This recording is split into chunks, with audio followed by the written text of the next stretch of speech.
Welcome to the Motoring Podcast, your weekly discussion of motoring news. This is episode 516 on Tuesday, the 7th of March, 2023. Hello, I'm Alan. Hello, I'm Andrew. And in a week where we haven't called those who disagree with us as part of a far-right group, we'll be looking at two countries getting cold feet over an ICE ban. We are looking at the price of a small EV again. And we bring you one article that is one of the coolest things ever, in almost every sense. Yes, literally and figuratively. But I'm going to take us into a couple of bits of follow-up. But the first one is about Saudi Aramco and the Renault-GEELY joint venture that were formed to further investigate and develop technology around internal combustion engines and hybrids and the like. We discussed this a few weeks ago where Saudi Aramco had been approached and asked to join them. They have now said yes, they will be a minority part of the partnership, and they will be focusing on synthetic fuels and hydrogen power type stuff. Mm-hmm. Yep. No announcement about percentages and all sorts of fun stuff like that, but it seems it's happening. Yeah. Next one is also from Automotive News Europe. There is some talk. Well, no. They are, actually. The EU is delaying the combustion engine ban vote. There are objections from Germany and from Italy. Now, nobody's quite sure. There's lots of speculation what this will mean for the 2035 date. But really, the main point of debate and discussion is some form of compromise around using the use of e-fuels in new cars after 2035. So there's a little bit more of a phase out in there. Yeah, that's what Germany's after. That's what Germany's. Italy are just kind of crossing its arms and going, no. But this is all odd because it's happened after it's come out of the council, when normally if there's proper objections to these things, that gets voiced in the council. You would think so. I mean, it's not as if this is a new thing. Why on earth has it taken this long for everybody to start voicing their objections? I'm sure it's purely... Has Italy's got a new government, don't forget. Well, there's that. Yeah, and it is, but that happens every 6 months anyway. Yeah, but Italy's government is now more right-wing than it was previously. Mm. And Germany, I think, have come back after in-country objections were raised. Mm-hmm. And that's why they've come back with you need to say something about synthetic fuels, please. Yes. But of course, then there's the knock-on effect of what's going to happen to UK law as a result, because, of course, we're not covered by that because people thought it would be better to be special. But if they do get some caveats added, or if it is delayed, or even if the ban is put back years, or whatever happens, it doesn't matter what happens, but I think it gives renewed optimism and energy to those who are not in favour of how the UK government is going about this at the moment. Mm-hmm. And I think they will point and say, look what's happening over there. Yes, exactly. Whether that makes any difference, I have no idea. But I think that will be a natural reaction to it. Interesting. We're going to have to obviously follow along with what happens on this, because it does have an impact, not just on the UK, not just on Europe, obviously, but around the developed world where EVs are a significantly growing market share. Yeah. Also, don't forget, everyone, on the 1st of January 2035, it's not as if every single internal combustion engine car that's already been produced ceases to exist. Yes. Just worth that reminder for some people. That's it. I'm never selling my Morris Marina and all these kind of things. It's just clear off, you dullard. Well, anyway, talking about market shares, it's the beginning of the month, Alan. It is, and that, of course, means it's new car registration news. Whoa, it's all the numbers. The new car market rose 26.2% in February. That's the 7th consecutive month of growth, which is not a huge surprise given the very low numbers everything's growing from. But if you look at the chart that goes back to 2007... I was going to say there's a significant jump there, and quite frankly, we're only about 6,000 vehicles below the number for 2020 and sort of pre-pandemic times. It is a steep recovery, certainly for the month of February, which is traditionally one of the quieter months. Obviously, it's one of the quieter months because it's shorter. And also the 1st of March is the change in registration numbery thing. Yeah. in the UK. So February, traditionally a quiet month anyway. But yes, there's quite a steep improvement and approaching pre-pandemic levels. Looking at Tristan Young's aggregation and calculation for fleet and leasing by fuel you put in the car, petrol formed a market share of 71.31%. Battery electric vehicles, 14.34%. Diesel, 7.65%. I'm sure you've done the maths already. And plug-in hybrids at 6.07%. Quite a very significant shift towards essentially petrol vehicles. Of course, that essentially petrol vehicles includes all the mild hybrids. Yes. Which everyone's coming out and going, "Who's a hybrid?" It's got a big alternator. Give over. Yeah. Well done, everybody who jumped on board the knee-jerk reaction that diesels are evil. So therefore, our CO2 figures will go up because petrol, no matter how clean you have it, still produces more CO2 than a diesel. It does, which is wonderful news, really, or something like that. Bestsellers list. Let's hit that up.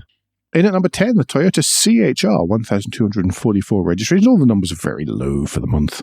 Number 9, Kia Sportage. Number 8, the Ford Fiesta. Number 7, the Volkswagen Touareg. Number 6, the Tesla Model Y with 1,482 registered.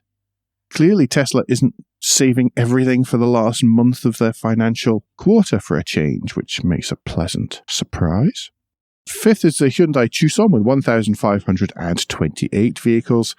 The Nissan Juke is 1,561. Ford Puma, slightly ahead of that. And number 2, a bit of a step up here to the Vauxhall Mokka at 1,805. And a jump of 1,000 magical registrations to the Vauxhall Corsa 2,818. That, of course, means with 2 months on the trot, the Vauxhall Corsa is the most registered new vehicle in the UK so far in 2023. Mm-hmm. Spreadsheet of doom? Yes. Okay, I will run through the doomy bits because there aren't massive amounts of that. No, but it's quite steady across the board kind of up. Yes. Everyone. Yeah, it is. So Abarth is down 78%, Alfa Romeo is down 26%, DS is down 19%. They're all very small numbers of vehicles, by the way. For example, Abarth in 2022 was 49. In 2023 is 11. We really are talking. Because they're waiting on all the electric ones coming through. That's why. Yep. But now we move into larger numbers. So Mercedes-Benz is down 21%. Mini is down 21%. Smart is down 64%. That's small, though. It doesn't really count at the minute. And Vauxhall is down 20%, which means they only registered 5,250 in this year. Hang on a minute, says Alan, doing some mental arithmetic. The Corsa and the Mokka alone made up 4,600 of those out of 5,250. Basically, they didn't really register that much that wasn't a Mokka or a Corsa. No. They must be still being affected by chip stuff. Don't know. It means that 2 or 3 Astra were registered. Because that pretty much covers the Vauxhall range at the minute, doesn't it? Yeah. Yeah. Well, do you want to do the positives then? Yes, lots and lots of positives. So let's start at the top again. Citroen up 45%, Cupra up 130%, Fiat up 33%, Ford up 23%, Genesis up 706%. Well done. The winner of the MG award for ridiculous percentage increases. That means 121 cars, by the way, registered last month for Genesis. That's pretty good, I think. I'm seeing more of them. Loads around here, loads and loads. Jaguar up 56%. Jeep up 71%. Maserati up 37%. Mazda 24%. MG 108%. 7,433 MGs registered. That's more than Nissan, which had 5,671 registered, but up 29.5%. Polestar up 187, Porsche up 37, Renault up 27, Seat up 50, Skoda up 72, Suzuki up 54, Volkswagen up 46%, and Volvo up 30%. Anyway, do you want to tell us a little bit about Aston Martin? Yes, and depending on which articles you read, it's either okay or it's dreadful. But Aston Martin have released their financial results for 2022, and they made a loss of 495 million because they had to spend quite a lot on a few one-offs, as well as trying to set the company up to move forward and be profitable going ahead with things. They did actually only make an operating loss of 118 million, which was significantly down on what analysts expected, because they expected north of 135 million. It's clearly things that are being changed behind the scenes, the really unsexy stuff, that the business side of things are being dealt with. And on top of that, they made a 6.6 million operating profit in the last quarter. Whilst, once again, we talk about losses and Aston Martin in the same sentence, I think there's reason to be slightly optimistic now, slightly more positive about them. I think so. And feel they are being handled, I daren't say well, because you can never say that with Aston Martin, but better. I think there are some who would disagree with you there. It is. I mean, it's typical Aston Martin boom bust type setup, but yeah, it does look from a business point of view more hopeful. It was a bit dire for a while there. Yeah. And there was a whole, they're going to actually survive. Of course they're going to survive, but how were they going to come out of this? And it looks like they're probably going to weather this. Just to give you an idea of the contrasting headlines on this, so the Guardian story says Aston Martin losses more than double amid hopes for turnaround in 2023, which is all a bit crucial. And then the autocar version, the autocar business version, is Aston Martin turnaround begins with 6.6 million profit in Q4. Aston exceeds financial expectations as average sale price soars to 184,000 and DBX boosts demand. One of them very, very doomy and gloomy, and the other one very, very positive, are talking about the same story and the same numbers. I think somewhere in between. Well, do you want to stick with car makers in the UK? Well, yes, JLR, their parent company Tata, is adding 350 jobs to their UK R&D base, according to this story in Autocar. That means that the team at their European Innovation Development Centre grows to around 1,000. This is good. They're creating a centre of excellence, a talent hub in Royal Leamington Spa. Yes, that is good. By the way, just to tell you a bit more about what EIDC, the European Innovation Development Centre, does, it covers not just automotive, but it has engineering labs, R&D centre, and also caters for aerospace and industrial machinery sectors, as well as automotive. Good news. But also, this was reported in the last week, talking about Tata and JLR again. Depending on where you read this, again, headlines were differing, which is a bit of a theme this week. But Tata is looking to the government for £500 million of support for them to build and run a battery factory in the UK. Looks like they have picked the site in Somerset that would be either next to or where Rivian was going to be until they got cold feet and left and decided the UK wasn't the place for them. Now, this was reported by some that Tata was holding the UK government to ransom and other really quite interesting ways to phrase it. You mean the same way as Toyota, Nissan, possibly in a quiet way, BMW are holding the UK government to ransom to say, can we have some money, please, because you're making this really difficult for us? Yeah. What large company wouldn't, if there was the opportunity to get some cash off of government, not try and seek it? They would be idiotic not to. Yes. Now, the problem the problem the government has got, now this is out in the public, and this is possibly why the headlines were written in such a way by some, is that they're up against a site in Spain. Mm-hmm. As we know with JLR, they are quite happy to put some of their production sites on the continent. Mm-hmm. That is not a hindrance to their business plan at all. No. And the battery factory will be exactly the same. If the European Union wakes up and realizes how other regions are going when it comes to protectionism, and they do something similar. You mean China and the USA there, don't you? Yes. It might be sensible to relocate a battery factory to where you're building things to prevent being hit by penalties. Yeah, exactly. Again, we will keep an eye on this, and you can read more about both those stories, links in the show notes as ever.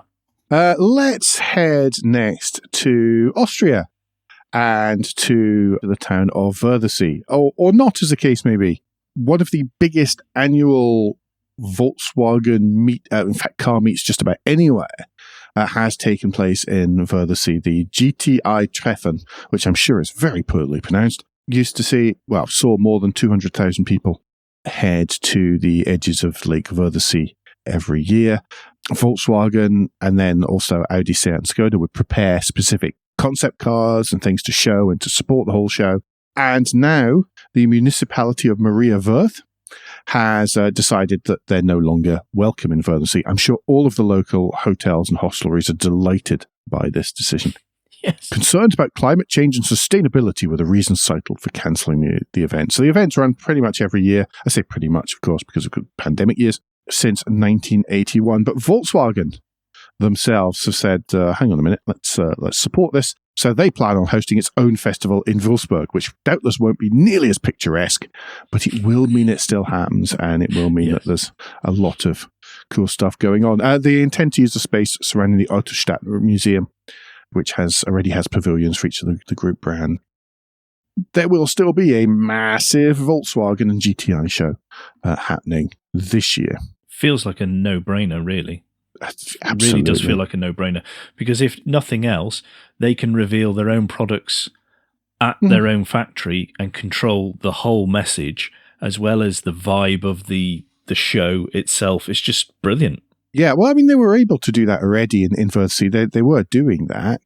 They prepare a special, like there was a mid-engine Golf one year with some ridiculous engine. That's the one that sticks in my mind. I'm sure those of you who are Volkswagen aficionados will point out to me which other ones. Oh, is that the one Clarkson tried and said how awful it was? Putting mid-engine into what's meant to be a front-wheel drive car is never really hugely successful, unless you're very, very good at it.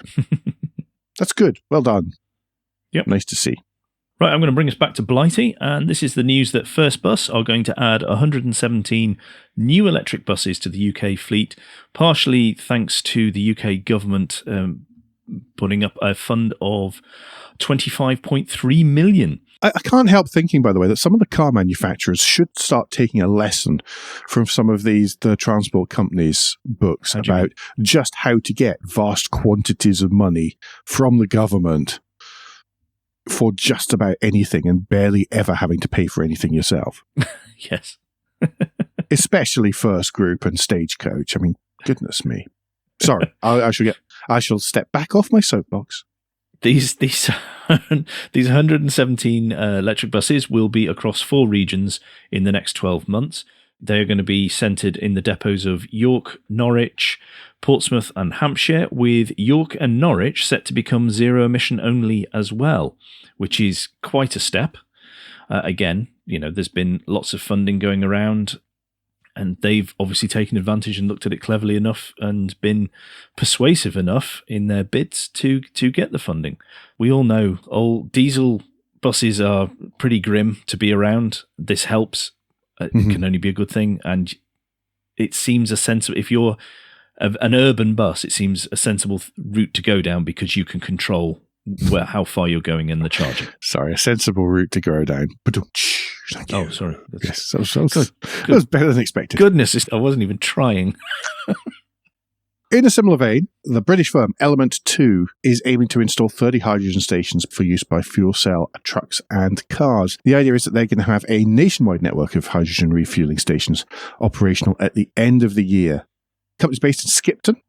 It's been building its business plan since 2019, and the next few months is expected to move into its operational phase with 5 sites open, followed by 30 further locations operational or under construction, in inverted commas, from this Autocar article, by the end of the year. They're aiming to have stations spaced just about every 100 miles between stops, and where a vehicle has a range of 300 to 400 miles, that shouldn't be a logistic problem. The aim, really, the main thrust, is to service heavy trucks and light commercial vehicles, but private cars like the Mirai, Nexo, and iX5 Hydrogen should be able to use the pumps as well. But as I said, the main aim is for trucks and commercial vehicles. Good to see. Options. Yes, exactly. In our last piece for the first part of the show, but it is the consumer advice piece, there is a new campaign from National Highways trying to remind us all, or educate us in some cases, that lorries actually do have quite a few significant blind spots when they're on the road that cannot be helped in any way. Do click on the link in the show notes to a Motoring Research article, and you will see some pictures as well as explanation that show exactly where the blind spots or limited visibility is. What the advice is don't dawdle in these areas if you're overtaking. Yeah. Especially, by the way, just one of the key ones is don't sit too close behind a truck. Yeah. Surprisingly, it's so easy to just lose an entire vehicle behind a truck if you insist on tailgating. And it is amazing how many people do that. Even when you see the stickers, they're along the lines of, if you can read this, then I can't see you, and those sort of things. I was saying to Andrew when we were discussing this stuff before the show that in France there is a campaign called Aigle Mort, and you'll quite often see these stickers on the side of truck cabs and stuff, and on the back. Aigle Mort is death angles. I think that's a much more punchy. Yeah, and it shows the triangles around the vehicle and on this sticker, and it's a kind of quite recognizable thing. You'll see it on the back and on the sides of French trucks. You can generally read them when you're in the death angles, but something like that is actually quite a good.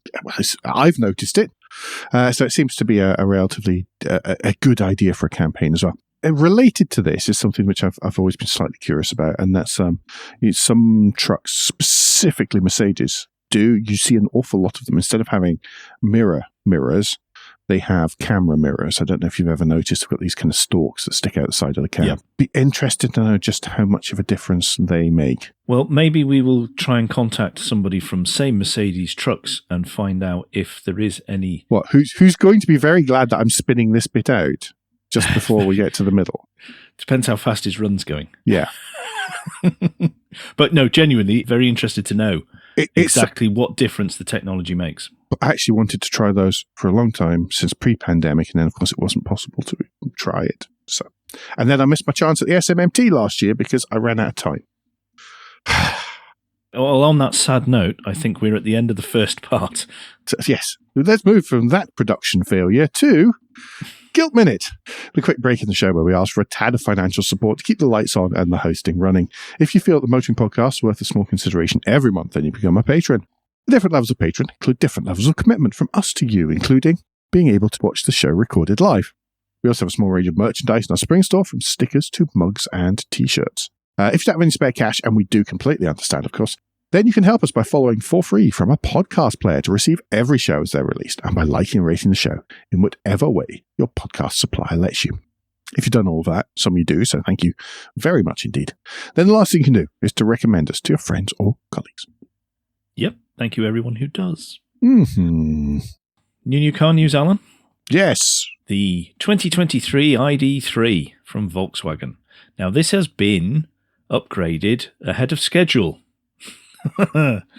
It's almost as though there have been routinely people expressing their not over enjoyment of the vehicle and expecting more. Obviously, there's a special edition that people can listen back to about the current ID3. The thing with the ID3 is the ID3 was rushed through to production. So this is an upgrade, a tweak, a fixing of many of the fun challenges, including for left-hand drive users. They will get a new bigger screen with actually backlit touchpad button areas for changing the temperature and the fan speed. Well, that'll be good in the UK then. No, we don't get that. Oh. Not until there is a general upgrade across the whole fleet. We are not getting that. Right-hand drive cars are not getting that upgrade.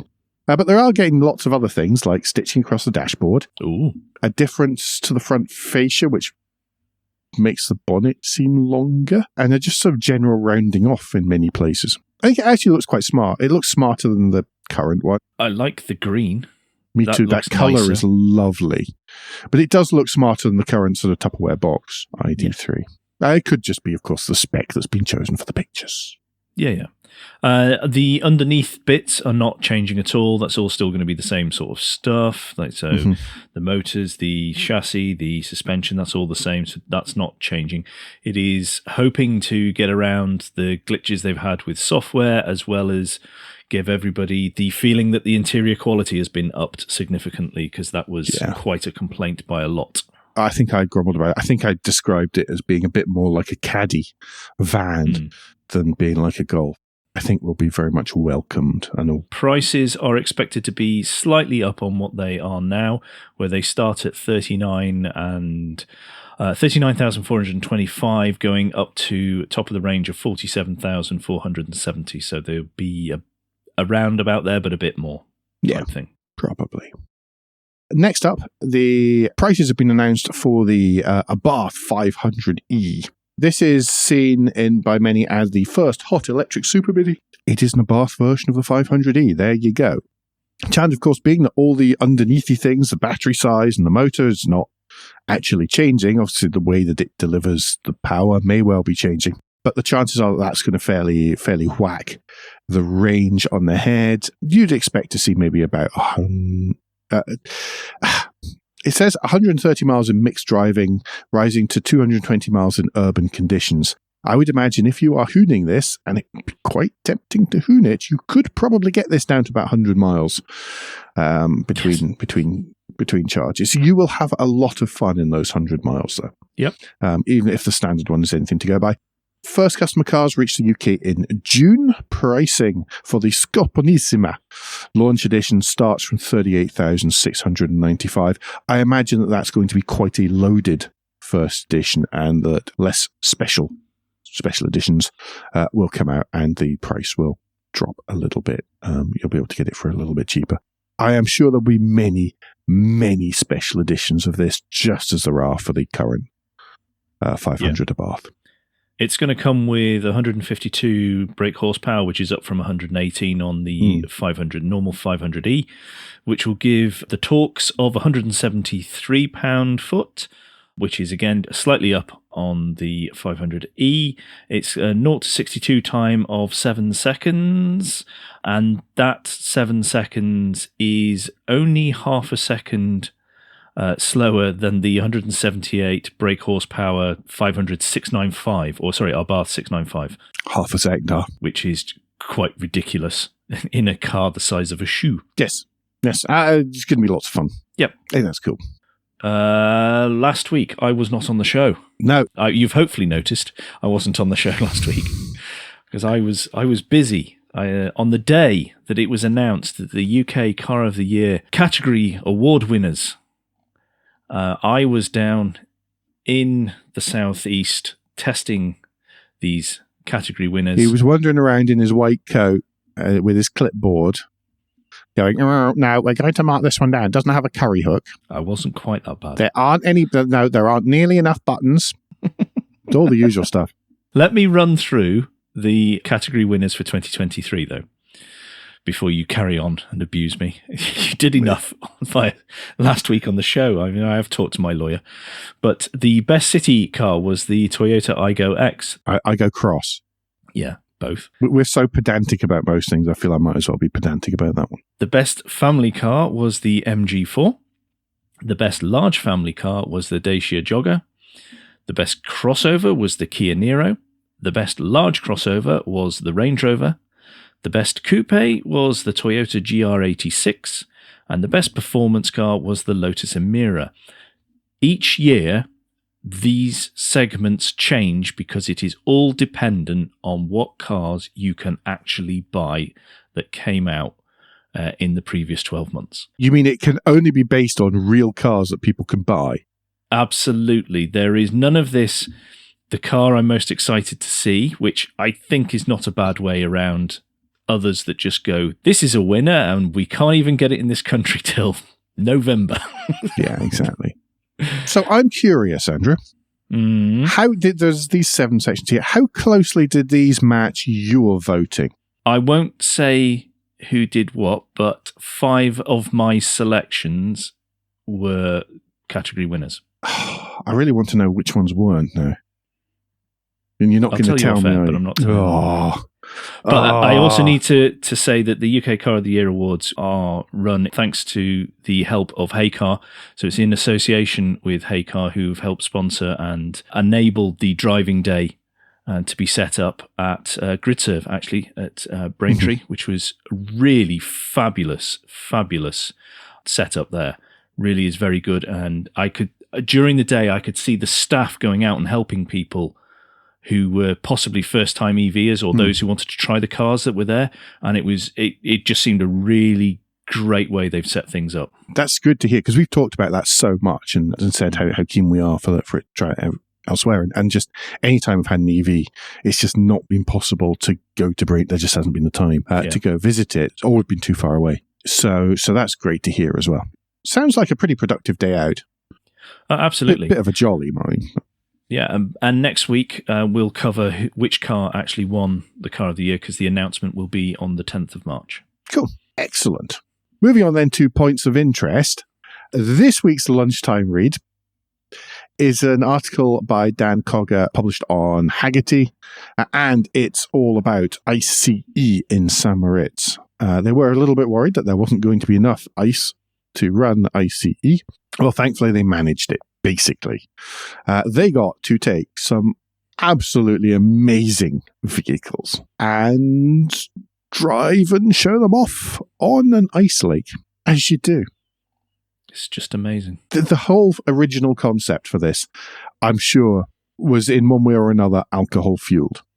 You do feel that this was towards the end of a very boozy evening. So wouldn't it be a great idea? Wouldn't it be really cool if we could get a 1924 Bentley 3-litre Le Mans team car and race it on here? And then we could also show off a Bentley S1 Continental drop bed coupe and the Lancia Stratos HF0 and I recommend you read this story. I really, really do. There's obviously a link in the show notes. But from there, click through to the giant gallery, because I didn't realize at first, and it was you, Andrew, who told me before the show. And said, "Oh yeah, it's in the gallery." It's like, which gallery? Where's the gallery? And it is just fantastic. Great pictures, amazing cars, beautiful scenery. It's just bat poo. Just brilliant. Yep, really good. Absolutely. I look at that and I go, I need to be there next year. I need to be there next year to watch this happen. I won't be able to get there next year, but I need to be there. I love the fact it points out that that a ticket is 25 Swiss francs, or less than a gin and tonic in these parts. It's the way it's phrased. That did make me chuckle. And yes, it's definitely less than a gin and tonic in Switzerland. List of the week, though. I'm going to take it. It's pretty fabulous too. Yep. And this again is from Hagerty. And the title of this is Forbidden Fruits, 10 Hot Hatches We Couldn't Taste. Thanks to Major Gav, who's compiled this. Alan, there is only 10, just your choice, out of everything that is here, and they only seem obscure because we never got them, but of everything that is here, are you going to pick something from last week, or are you going different? I'd just like to point out, there is a little bit of crossover between this week and last week. I'm also upset that the Mark 1 Toyota Yaris T-Sport compressor is not listed here. Gav, I'm upset, let down. Your strongly worded letter is in the post, is it? Upset, let down, and disappointed. I'm actually having real trouble picking from here, because there's cool stuff and the stuff that I dismiss anyway. I'm going to... so hard. It is tricky. So hard. I'm going to choose the Nissan March Super Turbo. Okay. Because what every hatchback needs is a 930cc 4-cylinder engine with both a supercharger and a turbocharger. And yes, they quack. If you are a watcher of Mighty Car Mods, you will probably know all about this. They bought one in Japan, and then of course they took it back to Australia and sorted it out down the line. But please go and watch that Mighty Car Mods. It's one of the feature length specials, and it's brilliant. I shall try and persuade Andrew to put a link in the show notes. Okay, I'll do that. I shall look it up. It's a shame I can't ask you for one, though. Again, I'll tell you after. Yeah. Okie doke. Do you want to put your party hat on and clear your voice to sing Happy Birthday? You really don't want to hear me singing Happy Birthday. And finally this week is the is the fact that the Peugeot 205 GTI is 40 years old. Oh my goodness me. It was built from 40 years ago, so 1983, the 205 really, 1983, right the way through until 1994. Just one of the prettiest super minis, I think, there's small hatchbacks there has ever been. Well built in a kind of weird way, in that all the little plastic bits and everything would fall off, but the car would just keep on running. Just super cool. I mean, you still see 205s pottering about kind of sideways, each wheel pointing a different direction in rural France. And it's just so right as a vehicle. It looks right. It was engineered right. There's grammar for you. And just gets nothing but praise. Even at the time, it really moved on the sort of super mini world. Yeah. Lots of stories covering that. I mean, I picked the GTI because that's the one that I've got open in front of me from Autocar. Yeah, there will be several links in the show notes of various things for you to gawp at and enjoy and be reminded of the wonderfulness that is the 205 GTI. Yes, absolutely. Very cool. Parish notes this week. Once again, thanks, Rich, for joining me last week. Yes, thank you, Richard. It was very good of you. Please stop doing such a good job, though. Yes, he did. The links between articles are a particular forte of Rich. I felt kind of second rate when he was doing it. I was like, oh, okay, that was good. I wish I'd thought of that. The other thing is we've been asking recently for suggestions for requirements for vehicle suggestions. We are going to have to get around to recording one of those. This is the last time we're going to ask you for the time being. But if you have lists of requirements, and some of you have sent them through, so thank you very much, then we will sit and debate those requirements and then try and suggest vehicles we think could fulfill them. If you've already bought a car, which at least one of you has off of this, then it was quite interesting to see how you fulfilled your requirements mostly. So yeah, so it can be for something you perhaps already bought, but maybe not everybody knows about it. Is there anything else I've missed, Andrew? Not that I can think of, no. Okie doke. Well, anyway, folks, don't forget that between now and next week, you can give us any feedback and share your thoughts with the show at Motoring Podcast on Twitter and Instagram, on Facebook, and on the contact page of motoringpodcast.com, the hub of all our activities. Remember, you can support us financially via Patreon, and please leave a review and rating on Apple Podcasts or however your podcast app lets you do such a thing. Andrew, what's the best way to get in touch with you? Best way to get in touch with me is either on Twitter or Mastodon and search for Crack Windscreen and you'll find me there. And Alan, if people would like to get in touch with you personally, what's the best way for them to do that? Well, similarly, it's Twitter or Mastodon where I'm at AJP Bradley. That's BRADLEY. We'll be back very soon. But until then, I've been Alan Bradley. I've been Andrew Clues. And safe motoring.